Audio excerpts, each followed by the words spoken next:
Dans la sombre ville de Ravenwood, un manoir isolé était au centre de rumeurs troublantes. Au cœur de l'ancienne propriété Holloway se trouvait un miroir étrange, dont la surface était marquée par une fissure qui traversait le verre comme un éclair figé. Selon les légendes locales, le miroir avait été apporté à la fin du XIXe siècle par un collectionneur mystérieux nommé Nathaniel Blackwood. Il prétendait l'avoir acquis lors d'une vente aux enchères en Europe de l'Est, où on l'avait averti que l'objet portait une ancienne malédiction. Le cadre du miroir était fait d'un matériau noir et lourd, orné de symboles indéchiffrables qui semblaient pulser sous la lumière de la lune. Peu après son arrivée dans le manoir, des événements inexpliqués commencèrent à se produire. Les membres de la famille Holloway rapportèrent des cauchemars persistants, des maladies soudaines et une sensation constante d'être observés. Les tragédies continuèrent, culminant avec la disparition soudaine de Nathaniel, qui ne fut plus jamais revu après une nuit d'orage. Cependant, le miroir demeura. Enfermé dans le sous-sol du manoir pendant des décennies, il continua d'alimenter les légendes de la ville. On disait que quiconque le regardait assez longtemps voyait plus que son propre reflet. Il voyait la vérité cachée de son âme, une chose à laquelle personne n'était préparé. Les premiers récits sur les effets du miroir provenaient des employés du manoir Holloway. Harriet Crowley, la gouvernante, connue pour son scepticisme, avoua avoir vu son reflet cligner des yeux indépendamment pendant qu'elle nettoyait le miroir. « C'était comme vivant », déclara-t-elle, avant de démissionner, affirmant ressentir une présence constante dans la maison. Un jeune jardinier, Thomas Renwick, fut défié par ses amis de passer quelques minutes à regarder le miroir. Il revint pâle et perturbé, affirmant avoir vu quelque chose bouger derrière lui dans le reflet, alors qu'il était seul dans la pièce. Les histoires se propagèrent rapidement parmi les habitants de Ravenwood. Des adolescents audacieux pénétraient dans le manoir abandonné pour tester leur courage, mais beaucoup en ressortaient terrifiés. Une jeune fille nommée Evelyn Marlowe affirma avoir vu son propre reflet lui sourire, bien que ses lèvres ne bougeassent pas. Un autre jeune, Jasper Gray, rapporta des visions de silhouettes encapuchonnées dans le verre, qui semblaient l'observer, comme si elles attendaient qu'il fasse quelque chose. Ces récits consolidèrent la réputation du miroir en tant qu'objet maudit.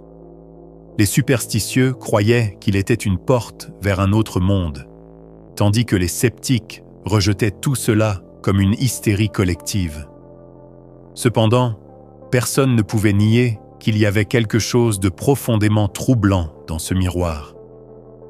Des décennies plus tard, le manoir fut acheté par Edward Carter, un historien renommé, fasciné par les artefacts anciens et mystérieux.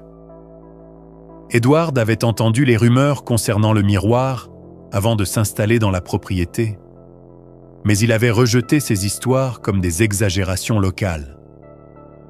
Pour lui, le manoir Holloway représentait une opportunité de vivre entouré d'histoires, et le miroir n'était qu'une autre relique curieuse à étudier. Lors des rénovations du manoir, Edward trouva le miroir enfermé dans le sous-sol, couvert d'une épaisse couche de poussière. En nettoyant sa surface fissurée, il remarqua les détails complexes du cadre, gravés de symboles qui semblaient anciens, mais qui ne correspondaient à aucune culture connue.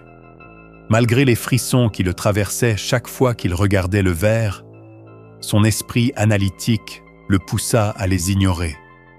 Déterminé à percer les mystères du miroir, il l'installa en évidence dans le hall principal de la maison. Au fil des jours, Edward commença à remarquer des phénomènes étranges.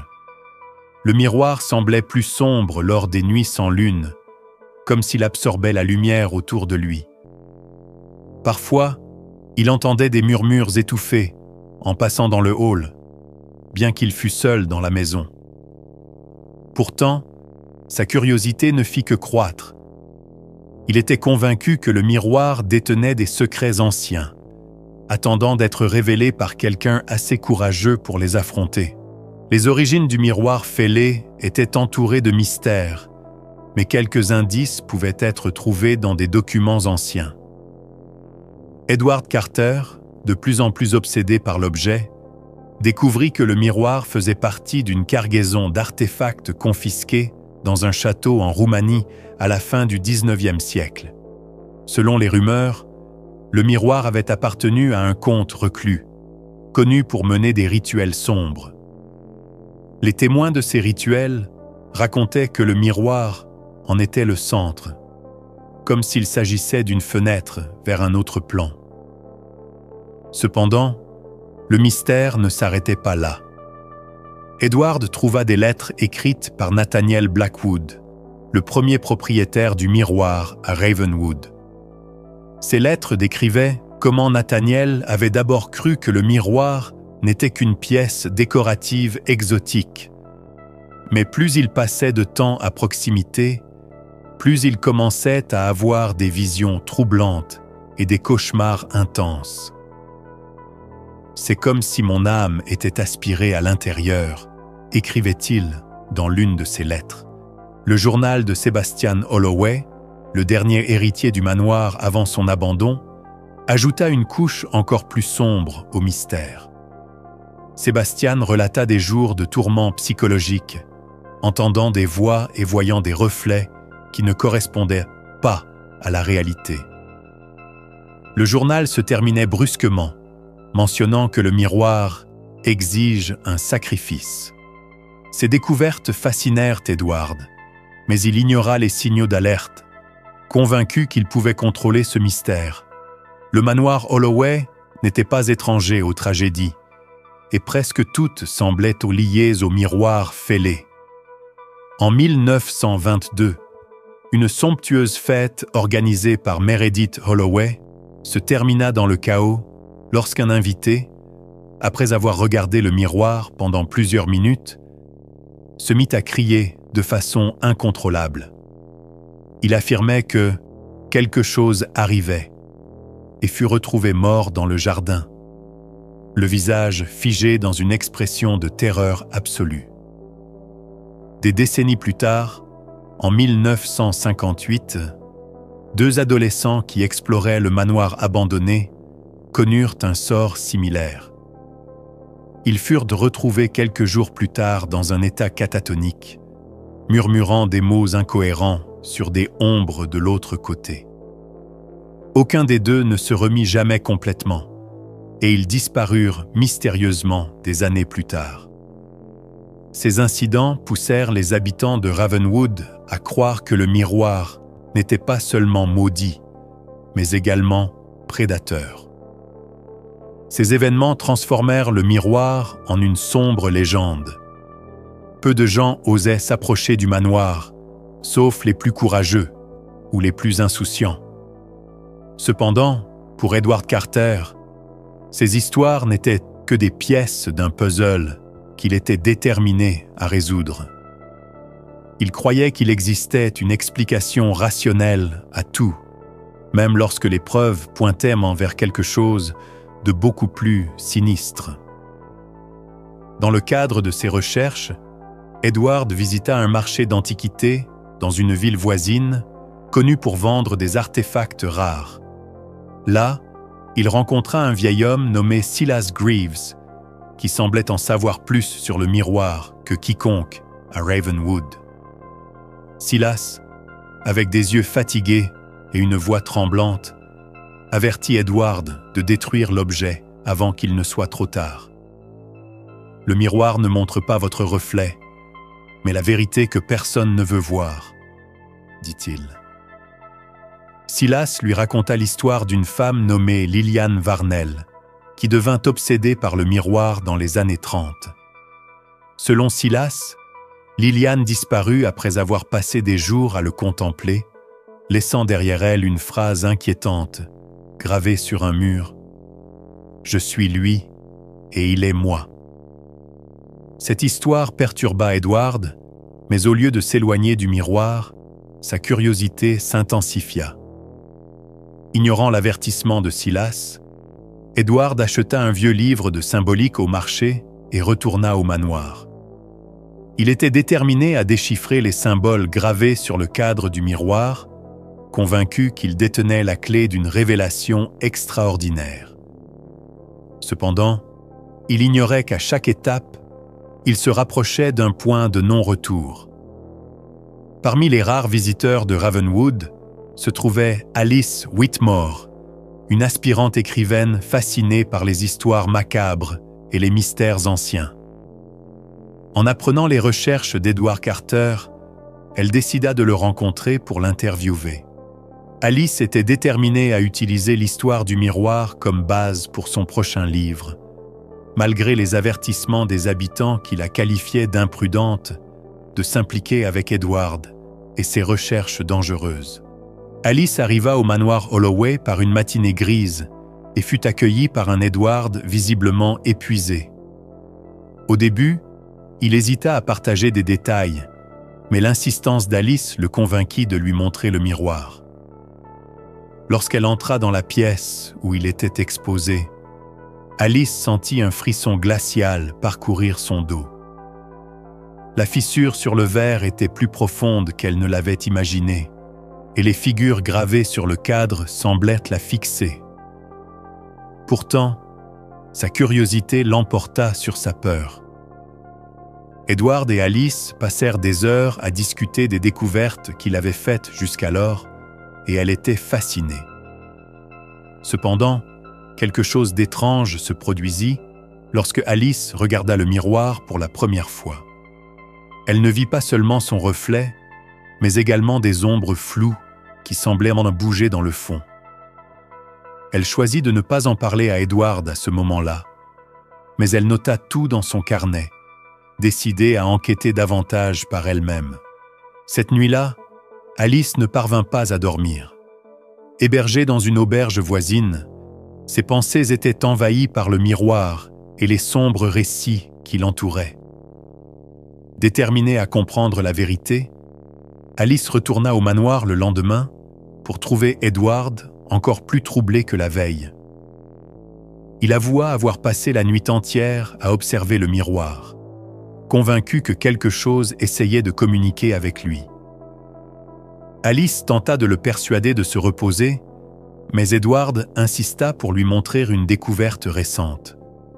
Il plaça une bougie près du miroir et tous deux observèrent les ombres dans le reflet qui semblaient se mouvoir indépendamment de la lumière. Pendant un instant, Alice aperçut une silhouette encapuchonnée dans le verre, mais lorsque ses yeux clignèrent, elle avait disparu. « Je l'ai vue », murmura Alice, horrifiée. Edward, quant à lui, semblait euphorique, convaincu qu'il était sur le point de faire une grande découverte. Plus tard, lorsqu'Alice se retrouva seule dans la pièce, elle décida de s'approcher du miroir une nouvelle fois. Cette fois-ci, son reflet la regarda en retour avec une expression différente. Ce n'était pas elle, c'était quelque chose ou quelqu'un qui utilisait son visage. Terrifiée, Alice recula, mais ne put résister à l'attraction qu'elle ressentait. Le miroir semblait vivant, et elle avait la sensation qu'il essayait de lui montrer quelque chose qu'elle ne comprenait pas encore. Lors de sa 3e nuit à Ravenwood, Alice décida de rester au manoir, affirmant vouloir aider Edward à prendre des notes. La maison était étrangement silencieuse, à peine troublée par le craquement occasionnel des murs anciens. Edward semblait insensible à l'atmosphère, absorbé par ses recherches, tandis qu'Alice ne pouvait détacher ses yeux du miroir. À mesure que les heures passaient, l'objet semblait plus sombre, comme si les ombres dans le verre gagnaient en puissance. Aux alentours de minuit, Alice entendit quelque chose. Au début, elle crut qu'il s'agissait du vent, mais elle réalisa bientôt qu'il s'agissait de voix. Elles semblaient provenir du miroir, murmurant des mots indistincts. « Edward, tu entends ça ?» demanda-t-elle, mais il ne répondit pas. En s'approchant du miroir, les voix devinrent plus claires, appelant son nom. Alice sentit une envie inexplicable de toucher la surface fissurée, mais elle hésita, craignant ce qui pourrait arriver. Edward remarqua finalement le trouble d'Alice et tenta de l'éloigner du miroir. « C'est comme ça que ça commence », dit-il d'une voix rauque. « D'abord, il t'appelle, puis il te montre. » Mais il était déjà trop tard. Alice avait le sentiment qu'une connexion avait déjà été établie entre elle et le miroir, et les voix continuèrent de résonner dans sa tête, même lorsqu'elle quittait la pièce. Le lendemain matin, Alice fouilla la bibliothèque du manoir et découvrit un vieux journal, caché parmi des livres poussiéreux. Les premières pages contenaient des notes apparemment banales de Sebastian Holloway, le dernier héritier de la propriété. Cependant, au fil de sa lecture, le ton changea, révélant un homme en proie à quelque chose qu'il croyait bien au-delà de son contrôle. Sébastien décrivait comment le miroir avait commencé à murmurer son nom. Il croyait que l'objet était une sorte de portail, mais qu'il nécessitait un échange pour s'ouvrir complètement. Dans un passage particulièrement troublant, il racontait un rêve récurrent où son propre reflet sortait du miroir et le regardait avec un sourire sinistre. « Le miroir veut plus qu'un simple regard », écrivit-il. « Il veut ce que nous ne voyons pas, mais qui nous donne la vie. » Alice fut profondément troublée par les dernières lignes du journal. Sébastien mentionnait que, la nuit de sa mort, il prévoyait de confronter le miroir une fois pour toutes. Mais il n'y avait plus de pages. Le journal s'arrêtait brusquement, comme si Sébastien n'avait jamais eu la chance de raconter ce qui s'était passé. Ce mystère ne fit qu'augmenter la fascination et la peur d'Alice envers le miroir. Alors qu'Alice réfléchissait aux révélations du journal, Edward apparut avec de nouvelles informations qu'il avait trouvées dans les archives historiques de la ville. Il expliqua que, depuis l'arrivée du miroir, Ravenwood avait été témoin d'une série de disparitions étranges, presque toutes impliquant des personnes ayant passé du temps dans le manoir Holloway. Parmi les disparus figuraient des employés de la famille, des visiteurs occasionnels et même des curieux qui avaient osé entrer dans la maison abandonnée.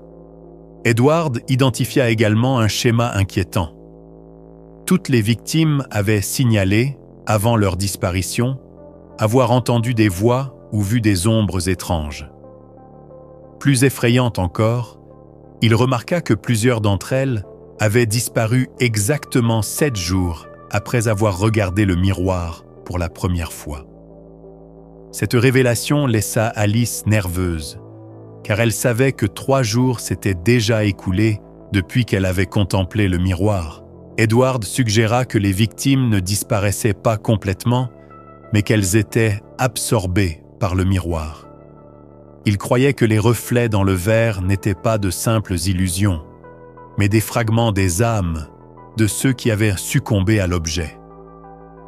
Malgré cette théorie, il n'avait aucune idée de comment empêcher que cela se reproduise.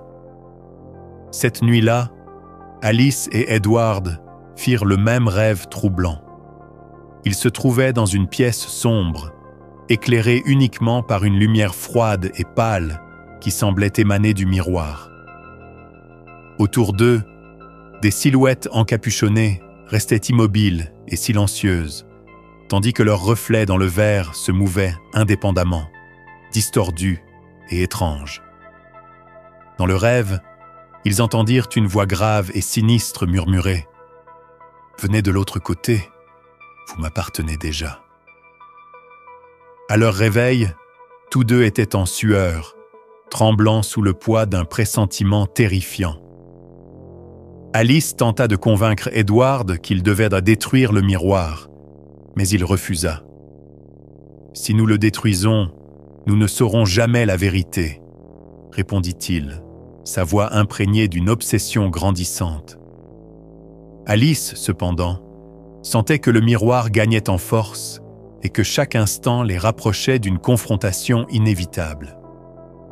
Avec l'aube, ils comprirent que le rêve n'était pas une simple manifestation de leur peur. Quelque chose connectait leurs esprits au miroir, et cette connexion semblait se renforcer à chaque interaction. Alice commença à se demander s'il était prudent de rester dans le manoir, mais au fond d'elle, elle savait que fuir ne suffirait pas.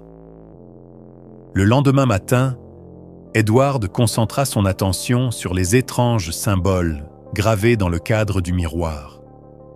Utilisant d'anciens livres de symbolique qu'il avait achetés sur le marché d'antiquités, il tenta de déchiffrer leur signification.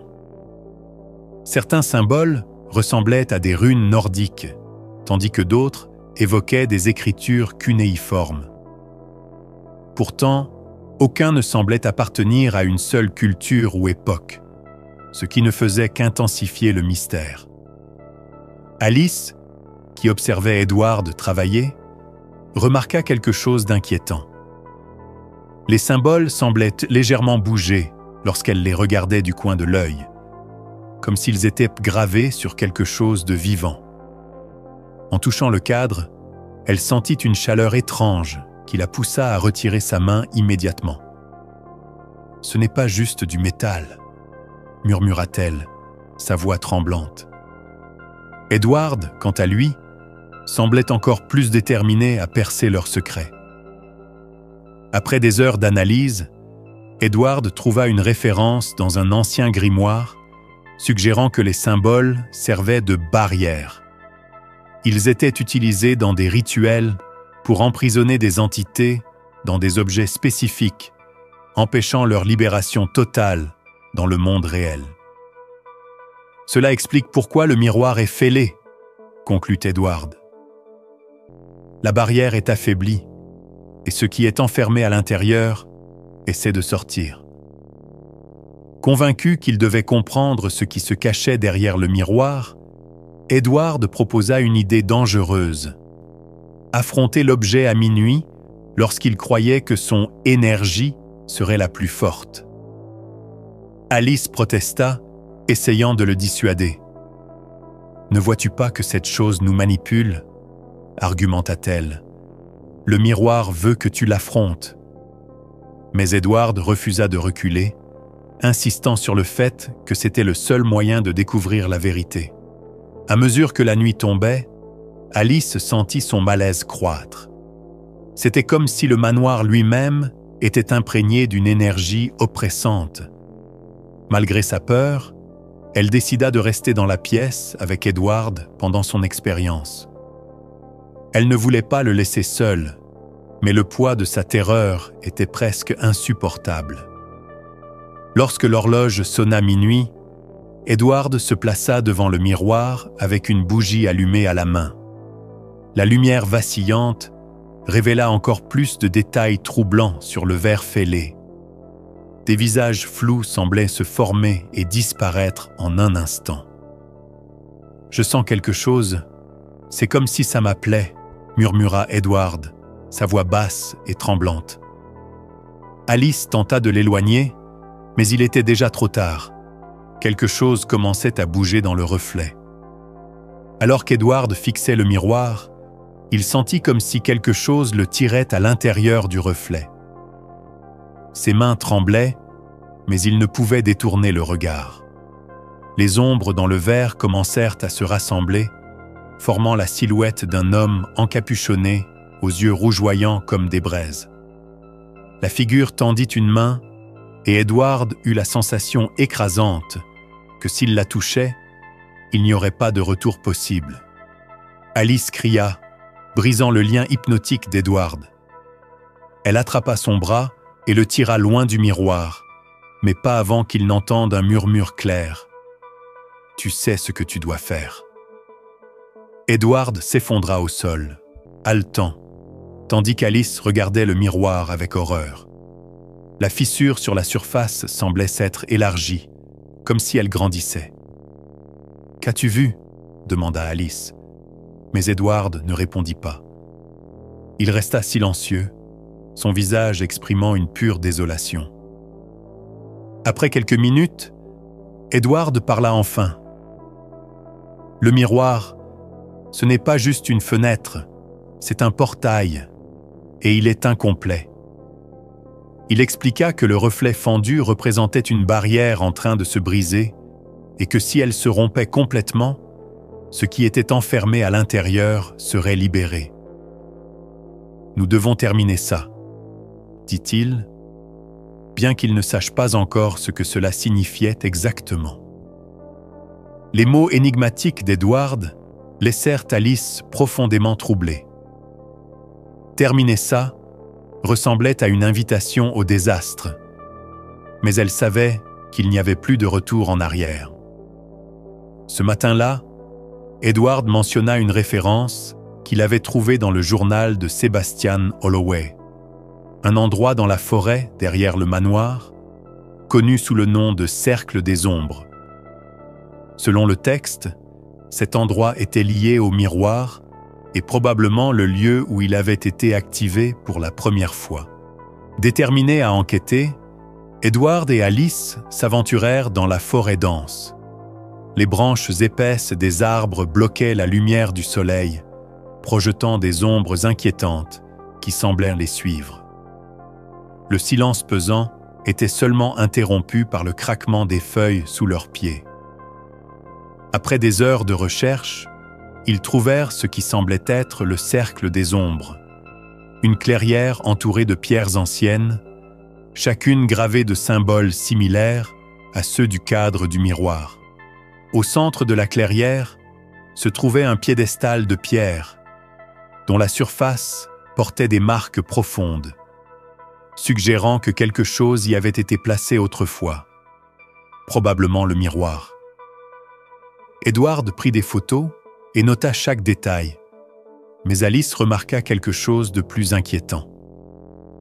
Les ombres des arbres autour de la clairière semblèrent bouger de manière inhabituelle, presque comme si elle les observait. « Nous ne devrions pas être ici, » murmura-t-elle, un frisson glacé montant de ses pieds jusqu'à sa nuque. De retour au manoir, Edward se plongea dans ses recherches sur les pierres entourant le cercle des ombres. Il découvrit des archives indiquant que la région de Ravenwood avait été habitée par une petite secte religieuse au XVIIe siècle, connue sous le nom de Gardiens du Voile. Ce groupe croyait en l'existence de mondes parallèles et menait des rituels pour ouvrir des portails entre ces dimensions. Les archives révélaient qu'ils utilisaient des artefacts spécifiques pour contenir ce qu'ils appelaient des ombres éternelles, des entités habitant ces dimensions. Alice fut horrifiée en réalisant que le miroir fêlé était en fait l'un de ces artefacts.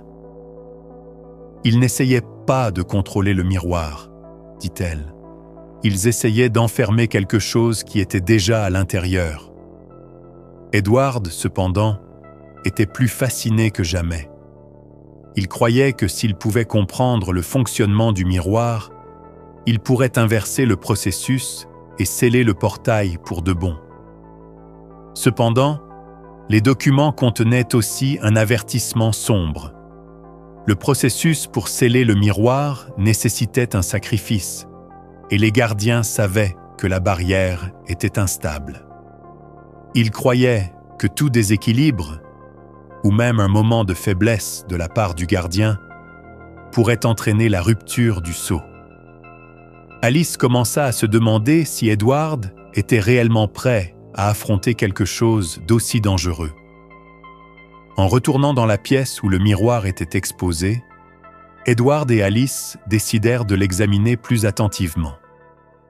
Avec précaution, Edward déplaça le miroir loin du mur, révélant une inscription gravée à l'arrière. Les mots, inscrits dans une écriture archaïque, furent traduits à l'aide d'un des livres qu'Edward avait rapportés de la bibliothèque. Le message disait « Le reflet n'est pas à toi. Le prix sera payé avec ce qui est à l'intérieur. » Alice sentit un frisson parcourir son dos alors qu'Edward lisait la traduction à haute voix. « C'est un avertissement, » dit-elle. Mais Edward l'interpréta autrement. Il croyait que le message était une indication sur ce qui devait être fait pour renforcer la barrière.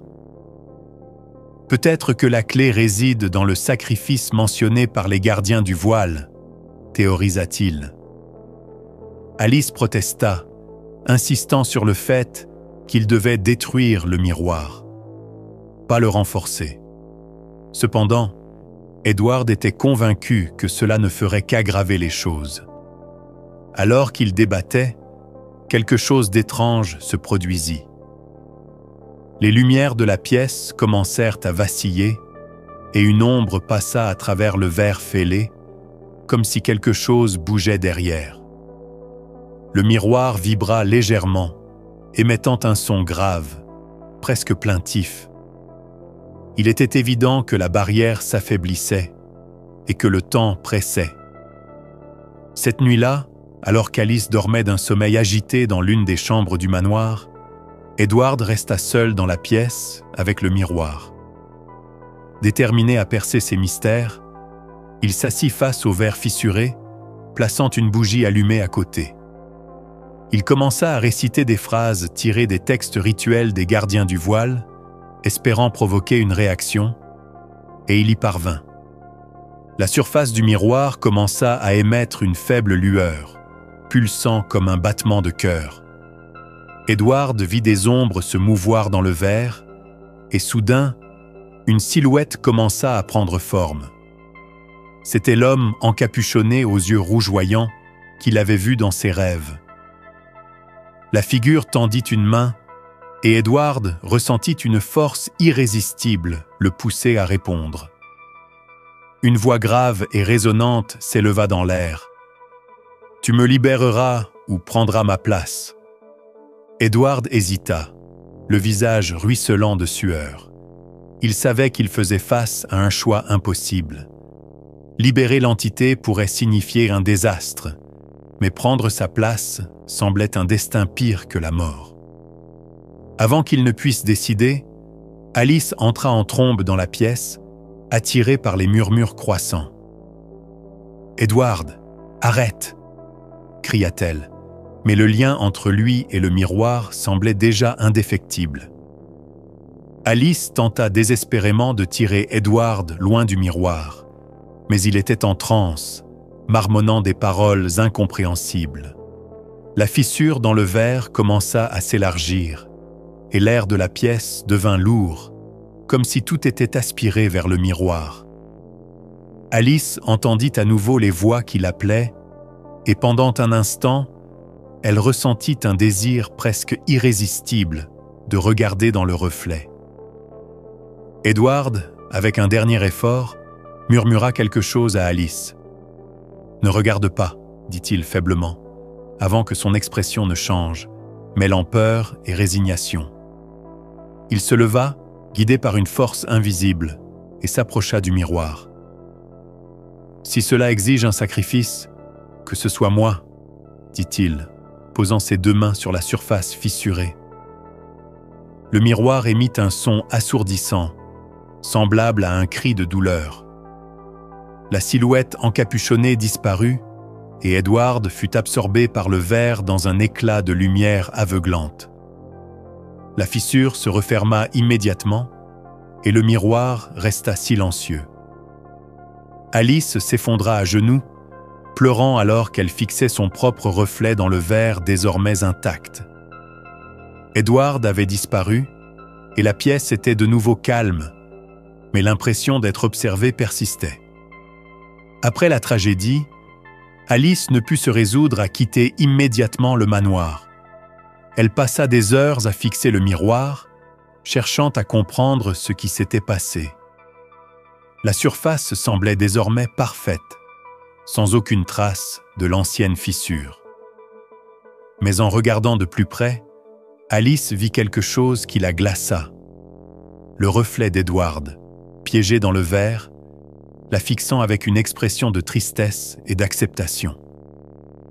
Désespérée, Alice tenta de lui parler, mais il n'y eut aucune réponse. Elle frappa le verre, cria, mais le miroir resta inchangé. Plus étrange encore, le reflet d'Edward semblait parfois se déplacer légèrement, comme s'il tentait de communiquer.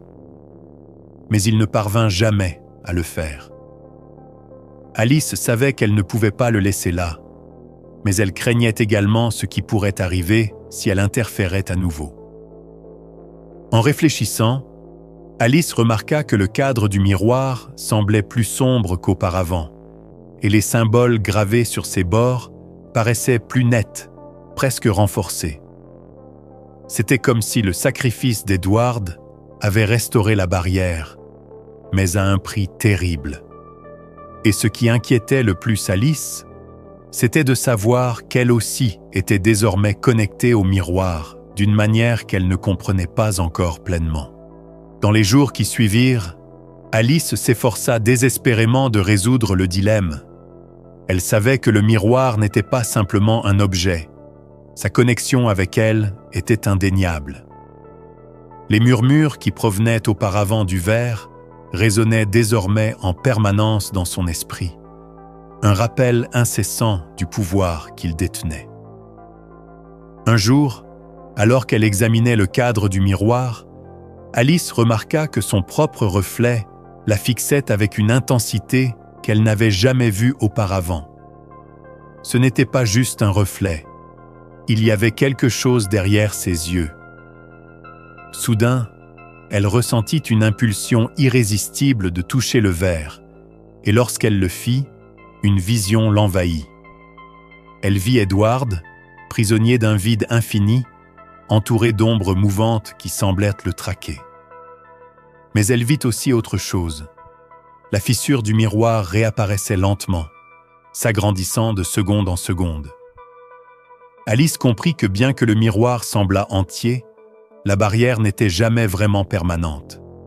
Ce qui était enfermé à l'intérieur avait simplement besoin de temps pour retrouver sa force et chercher une nouvelle victime. Et Alice savait que cette fois, ce serait elle. Déterminée à trouver un moyen de libérer Edward, ou du moins à comprendre la véritable nature du miroir, Alice se lança dans une enquête désespérée. Elle retourna au cercle des ombres dans la forêt et découvrit des inscriptions supplémentaires sur les pierres qu'elle n'avait pas remarquées auparavant. Les gravures, bien que difficiles à déchiffrer, délivraient un message clair. Le miroir n'était pas seulement un portail, mais une prison conçue pour contenir une ancienne entité insatiable. Alice fit une découverte encore plus troublante en consultant les archives des gardiens du voile. Selon leurs textes, l'entité enfermée dans le miroir possédait le pouvoir de corrompre ceux qui tentaient de la contrôler. Cela expliquait pourquoi Edward s'était si facilement laissé entraîner dans le sacrifice. L'entité ne se contentait pas d'attendre sa libération. Elle manipulait activement ses gardiens pour garantir sa survie. Avec cette révélation, Alice comprit qu'elle était piégée dans un cycle qui s'était répété maintes fois. Quelqu'un était toujours lié au miroir, et il y avait toujours un sacrifice. Mais que se passerait-il si le cycle était rompu? C'était la question qu'Alice devait résoudre. Le temps pressait. Alice pouvait sentir l'entité à l'intérieur du miroir retrouver sa force. Elle savait qu'elle avait deux options: détruire le miroir une fois pour toutes ou suivre le chemin d'Edward, en se sacrifiant pour renforcer la barrière. Ce dilemme la rongeait, et elle commença à se demander si sa vie valait la peine d'être mise en jeu pour quelque chose qui semblait inévitable. Alice passa des heures à fixer le miroir, cherchant désespérément une réponse. Le reflet d'Edward semblait plus présent que jamais, et pour la première fois, elle entendit sa voix. « Tu ne peux pas me sauver, » dit-il, son expression empreinte de tristesse. Mais tu peux empêcher que cela se reproduise. Les larmes aux yeux, Alice prit sa décision. Elle se rendit dans le sous-sol du manoir et y trouva un marteau lourd. Revenant dans la pièce où se trouvait le miroir, elle se plaça devant lui, ressentant tout le poids de son destin. « Si cela m'entraîne avec lui, qu'il en soit ainsi, » dit-elle, avant de lever le marteau et de frapper le verre de toutes ses forces. Le bruit du verre éclatant résonna dans tout le manoir, mais ce qui se produisit ensuite dépassa l'imagination d'Alice. Au lieu de se briser complètement, le miroir réagit comme s'il était vivant.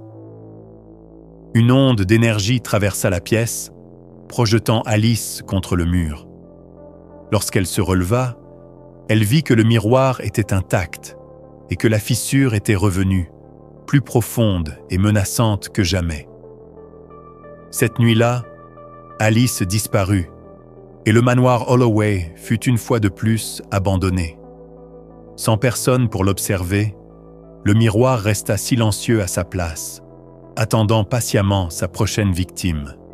Les habitants de Ravenwood, ignorant la véritable histoire, commencèrent à ressentir à nouveau le même malaise qu'autrefois. Les rumeurs sur le manoir refirent surface, et comme toujours, certains curieux commencèrent à planifier des visites secrètes. Le cycle était loin d'être terminé, et le miroir, fêlé et silencieux, mais vivant, attendait.